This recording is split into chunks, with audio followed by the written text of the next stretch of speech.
welcome in. Today I have someone who's been here before, and she has just come up with amazing autobiography, Tina Cole, My Three Lives, as a nod to her role in My Three Sons. Tina, welcome back. Thank you so much. It's so good to see you and talk to you. I am amazed with this book. I have not ever read a book where somebody really lays it on the line. You know, a friend of mine, a man actually, which I thought was interesting, in my church, I was worried about some of the things that were in the book.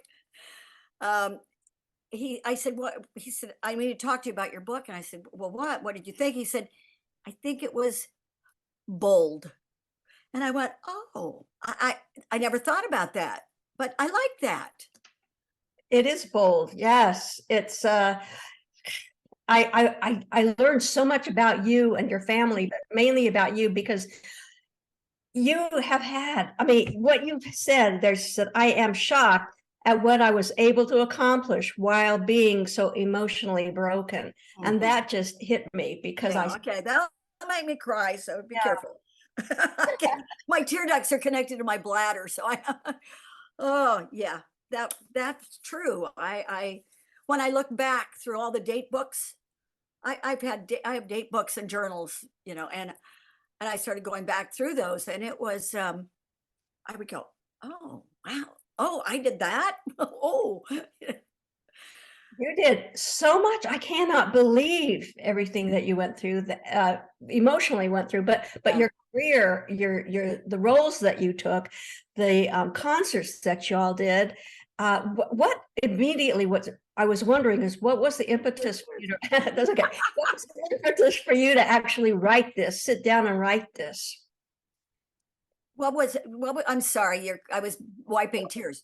What was your question? What was the reasoning that you decided to go ahead and just pour your soul out, which you did? People have asked for years.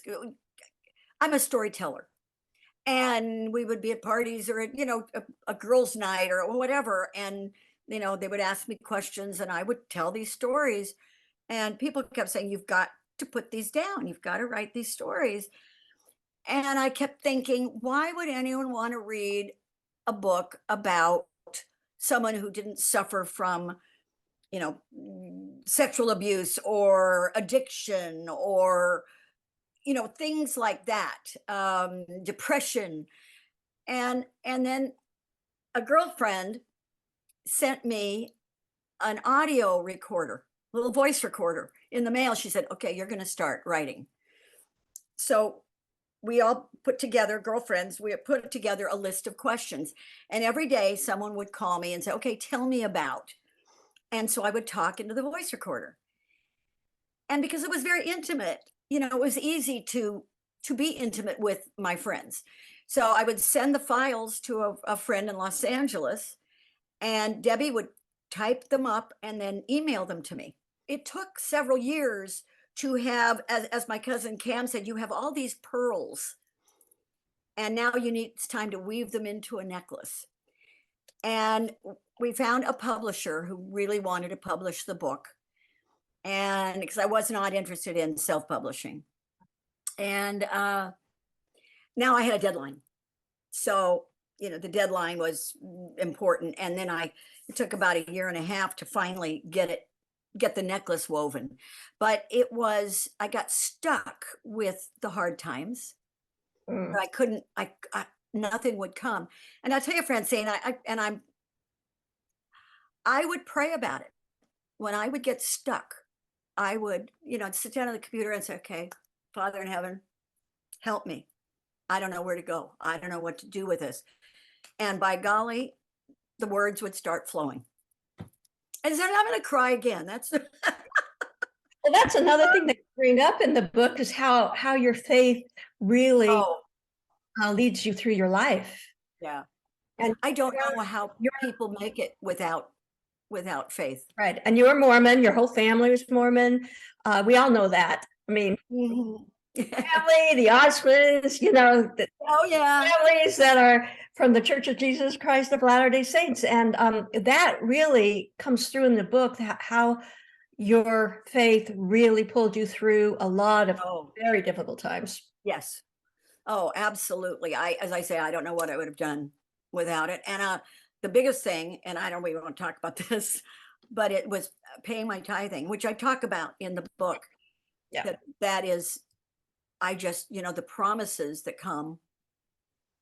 And this is biblical. This isn't just LDS. This is a biblical thing. This is Judeo-Christian, ideologies that if you the first thing I would do when I don't care if I got $10, I that penny or whatever would go to tithing, because I believe the promises that I would be okay.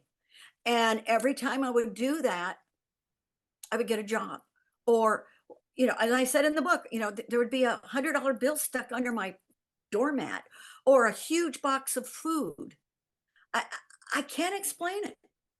Well, that's what I can't, but it's faith. well, a lot of people probably don't even realize how poor you were. You went through the to the bottom of the Yeah. money pot. I mean, your family, what you think that because you were on TV all that time and you had your job with my three sons and you had this and you had that and your king cousins, but you didn't have money. No, That because I moved and I gave that up. I wanted to be a wife and a mother. That was that was what I wanted my whole life.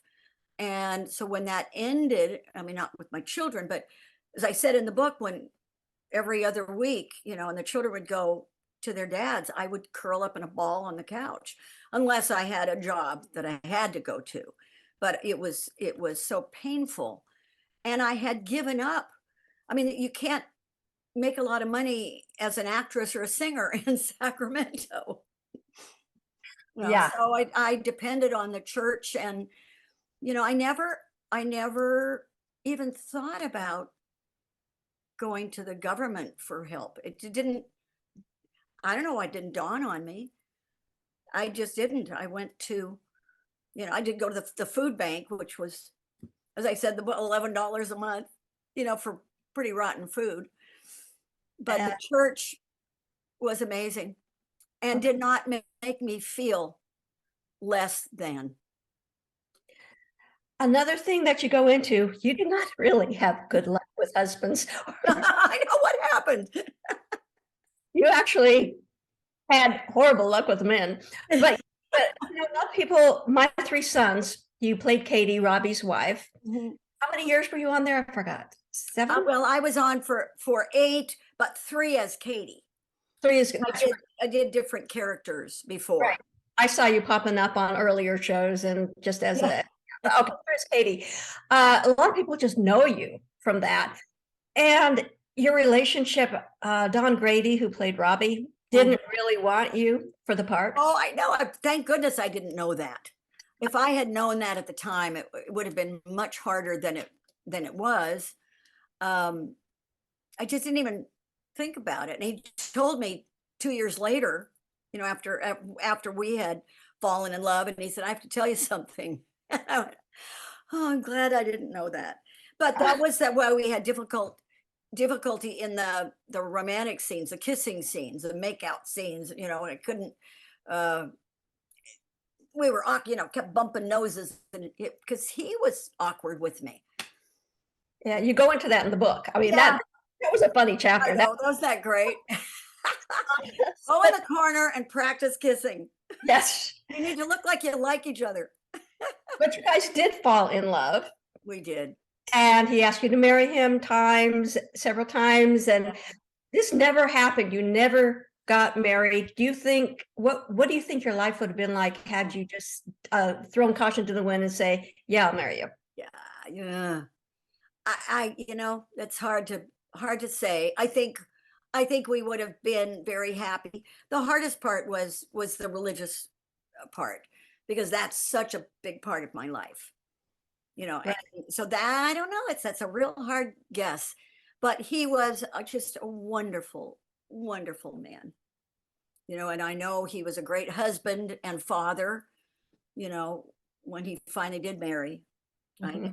Until the end, he was a pretty terrific guy. That's nice to hear about our people that we see on TV, because a lot of times they aren't really nice people. Oh yeah, a lot of people don't like each other at all, but they, I know. Yeah. We But didn't have those kind of problems on our show, which was also wonderful. We didn't have the actors, the crew, everybody was pretty stable. And Don Feddersen and Fred McMurray they wanted a family. They wanted it a family, and it was. that's Yeah. also very nice to hear, because even people to this day know my three sons. They see it's always on Oh, somewhere. every day, every morning. And I grew up with it. I just loved that. I thought that how cool to be a part of that family. It's but one thing you did talk about is the McMurray way of filming, which to me, I'm not an actor, but that would drive me crazy. That it is a nightmare.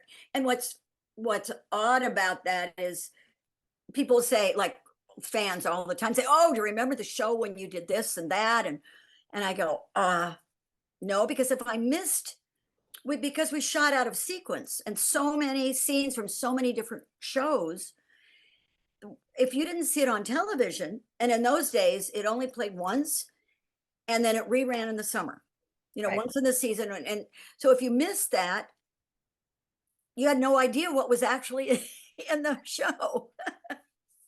I don't think people know that you were on Hawaiian Eye.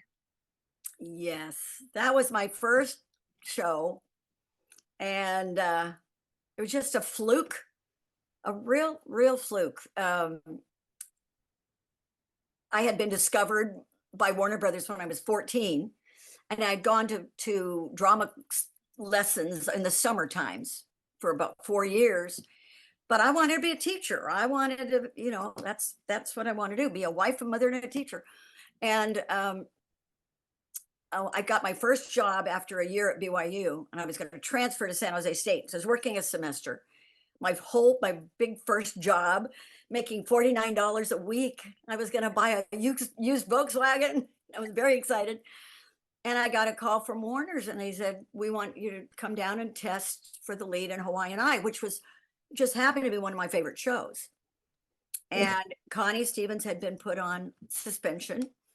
And I think I talk about it in the book. I don't want to talk about it now. I don't know if it was true. Mention why she was on suspension, and I was going to ask you, but I don't want to delve. So go ahead. Yeah, I know. Well, there was a disagreement, let's say, but it's in the book, so you can read it there. And so I went. It was just really silly. They called on a Monday, and my day off was on a Wednesday, and I said, "Well, my day off's on Wednesday. I could come down then." And they called my mother, and I was on a plane that night, and I had to do singing, which I'd never done before, except with family, just at church, and sometimes the King sisters would get the kids up to sing in a show, but I'd never done it professionally. So I had to do 3 songs, 3 recordings. I had to dance, and I had to do a romantic scene with Troy Donahue. Oh my, how horrible was that? I know. Was a little intimidating. But luckily, romantic scenes weren't like they are today. And we were in a restaurant, and it was just a very sweet romantic scene. And 3 weeks later, I was in Hawaii. I mean, I didn't know how to write a check. I didn't know, I couldn't. I was embarrassed to call the movie theater. Remember when they used to have the operators that answer the phone, and you'd ask them what was playing? I was afraid to call and say, "Hey, can you tell me what the movies are?" I mean, I was just so green. And here I am, the lead in a big television show. Well, you mentioned that your mom made the call and you were on the next plane. Exactly. Do you think I know your mom was the beginning of the King family show. I mean, she just really pulled it all together, and it was Created it. It was amazing. Did she push you into doing this at all? Or how forceful was she? Not at all. Not at all. when they called and said, we'd like to screen test your daughter when I was 14, she said, oh, absolutely. And I got screen test when they said, we'd like you to come down and go to school here during the summers. Fine. Never, she wasn't a stage mother at all. In fact, she was a little critical. And she helped me, like, she'd make me a whole new wardrobe to go down every summer. I had all these new wonderful little summer dresses that I wore. And, you know, she was helpful that way. And here's my father, who's, you know, in the business too. We tease in our family, we were raised by wolves. I use that term several times in the book because we were never given, we were always around, we were all a part of everything, but we were never given any advice. I was never, I knew nothing about the business of the business. Give me a script and I could do it. I don't know why. I mean, I just naturally did it. But I didn't know about, I didn't ever have an agent. I didn't know how to do that. I didn't know how to negotiate. I didn't know how to, you know, I mean, it was just, I went to Australia after Hawaii and I to open for Rowan and Martin at the Chevron Hilton Hotel. Again, it's in the book, but I had never done an act before. I'd sung pre-recorded, you know, at the Shell Bar in Hawaii and I. And mom talked to the promoter and she said, oh yeah, Tina will do it. Come on up, I'll write you an act. She wrote me an act, wrote, you know, sewed me a costume, and I left for Australia with a half an hour's worth of music and dialogue that I'd never really done before. I had to go to Los Angeles to get the plane. My Aunt Alice, my mom's sister, took me to the airport and she said, well, now you've got your tip money and everything. I said, what's that? And she said, well, Tina, I'm going to Australia. And she said, how much money do you have? I had $6 in my purse. I didn't have a credit card. Well, girls couldn't, I don't think have credit cards then, but I had nothing. I didn't have a checkbook. I had $6 and I'm going across the world. And she said, well, you can't, you know, you got to give tips and you got to do this. And so she looked at her purse. She had a $20 bill. So I went to Australia with $26. You know, it's so my parents, my dad didn't want me to do it. He actually was against me getting into show business, but my mother was delighted, but only with the singing and the dancing part. It comes through in your book is that you keep having really bad lows, really low lows, but you keep bouncing back. Yeah. And it to me, it's whenever I saw you, you always seem so perky and upbeat, but I know deep inside, sometimes you have Yes. hard times. One thing I want to get into is your, I don't know, in-law mother on My Three Oh, Sons, yes. Beverly Garland. Yes. You ended up marrying her son. Yeah, her stepson. So she became my real stepmother-in-law, just like on the show. Yeah. So when that happened and the show was over by then, Yeah. did you stay? How close were you with Beverly? I loved her. She was a pretty crusty, hard, you know, hard shell on the outside, tough broad, but inside she was just a marshmallow. And I loved her dearly. And she and I, in fact, I saw her a week before she passed away. I went to Los Angeles and you know, I said, Beverly, go home. Go home. You know, she was just, she said, Tina, what do I do? You know, and I said, your husband is waiting for you. You know, just go and be happy. And, you know, kissed her and she kissed me back and then she was gone a week later. Well, that's one of the nicest Yeah. things people can do for somebody who's in that position. I've done that with my Yeah. father, and Gotta say, yes, you have my permission to Mhm. move on. Exactly. Yeah. Exactly. That really does. Hard. It's hard though, isn't it? Oh, tell me about it. Yeah. Yes, Yeah. very hard. Okay, you have one thing that really, really stood out in this book Ooh. is your your deliveries of your children.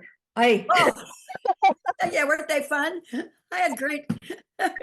You broke your back, you broke oh, it My was pelvis separated, tore all the ligaments in my groin with my second son. I had been teaching exercise classes, 3 times a week and playing racquetball. And I mean, I thought I was going to go pop that baby out and go to lunch. But as my doctor said, honey, you're just old. But in those days, 38 was old. back, It was yes, old. definitely. And I think maybe I was muscle bound. I don't know. But I was determined to get that kid out. And I just ripped myself apart. And yet you went on for more. Yeah, well, I didn't know that that was gonna, it was gonna repeat. And when I got pregnant, that would have been my third time. It was a little too early, so I guess I hadn't healed up enough, and everything just fell apart. So I mean, I was in a walker, a cane, a walker, and a wheelchair by the end. Yeah, that was fun. Yeah. And I wasn't expecting to have another one. So there she was. So you have 4 kids, how many grandchildren now? I have 6. Yeah, I keep waiting for my second son to, move forward and maybe get married and give me another one. But right now I've got 6 and they're just wonderful. Now, I know we spoke about this last time, how I went to your concerts here in the Catalina Club in LA with your cousins, the 4 King cousins, and I thoroughly enjoyed that. That just brought back so many memories. Oh, thank you. Is there any possibility of reuniting for anything in the future, do you think? There is talk, and I don't know if I don't know if it's going to happen. I don't know if it jinxes if you talk about it, but another possible, like a retrospective, and with the cousins, with the 4 King cousins. Mhm. And all of all of the first generation is gone except one in-law, Phyllis, who was married to my mom's younger brother, and she's the last of that generation. And so I am hoping that that this is going to happen. I know there are wonderful producers that did the last retrospective and then got us singing again, and did put together that show that you saw at the Catalina, are working on that right now. So fingers crossed, prayers said. Definitely. That would be so much fun. I know your fans would like it. And not just the 4 King cousins, which I absolutely love. I have all your CDs now, the They're albums. happy, aren't they? They are Happy so music. happy. It's a rainy day, you put on a King Cousins Yeah, and you just go dancing around the house because you are a thank you. persona that I think because of your music that I always had of you. And then reading your book, I thinking that's not always the case because you had so many hard times. But my family teases me, they call me Pollyanna, because those rose-colored glasses go on. I'm not, you know, uh, I'm still a realist, but I choose to be happy. I choose to wake up every day and go, it's okay, okay, God, what do you have for me today? It's what the other is to, I don't want to be depressed. Yeah. Well, I think people, if they're having a hard time, I would challenge them to go onto YouTube and search out King Cousins, the top 20, because those Oh, those wasn't that segments. fun? We thought that was so cool at the time. I always envied those shirts with your names Our on it. little letter sweaters, aren't they Yeah. fun? I wish I still had mine. I didn't, I don't know what happened to it, Oh, over the years, and I still have a couple of Bob Mackeys in my closet, but I wish I'd kept that letter sweater. Yeah, that was I that said, I'm was kind into it now, but that was absolutely adorable. And I don't know if everybody knows that Bob Mackie did the costumes for your TV show, which were always amazing. It's just yeah, and that was the first time on his own. yes. His first show on his own. And he did a fabulous job. And you guys did a fabulous job singing and dancing. Thank you. The whole shebang is your family is just so talented, so creative, because I know you've described how you did your Christmas songs sometimes, how you guys made your own designs, how you were going to do it. Does that transfer to your next generation, do you think? Some are have got that music gene, whatever. Mine, unfortunately, they do, but they don't use it. My eldest son is still very talented and plays, and he doesn't realize how well he sings. I wish he knew. But like Lex's kids are all in music and creative things. There are a couple of other of the third generation that are, but mostly they're doing what everybody else does. And I hate losing it. At least we do at family reunions and at Christmas, like if I'm going down for today, as a matter of fact, to Los Angeles to go to spend Easter at my cousin Cam's, and everybody there is a palette. You have to wear Easter colors.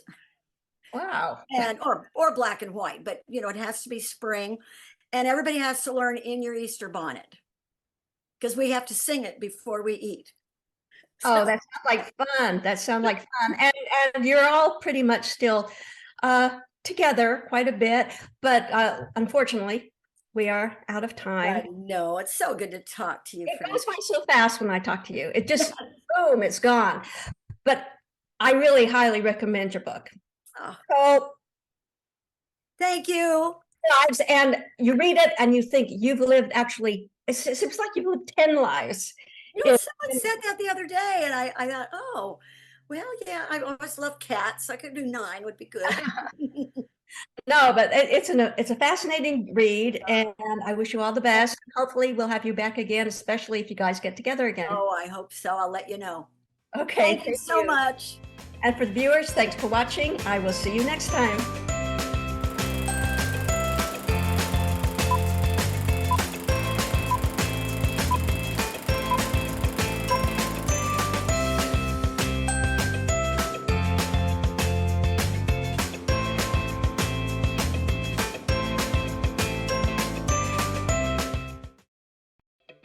With over 30 years of experience in real estate and the mortgage industry, Darlene Mays provides knowledge and expert guidance to clients looking to buy or sell a home. Serving clients throughout South Orange County, Darlene specializes in the senior community of Laguna Woods Village. Darlene works with her clients to ensure the highest level of service, from the beginning of the process right down to the closing table. If you are looking to buy or sell, who you work with really does matter. Call Darlene Mays today.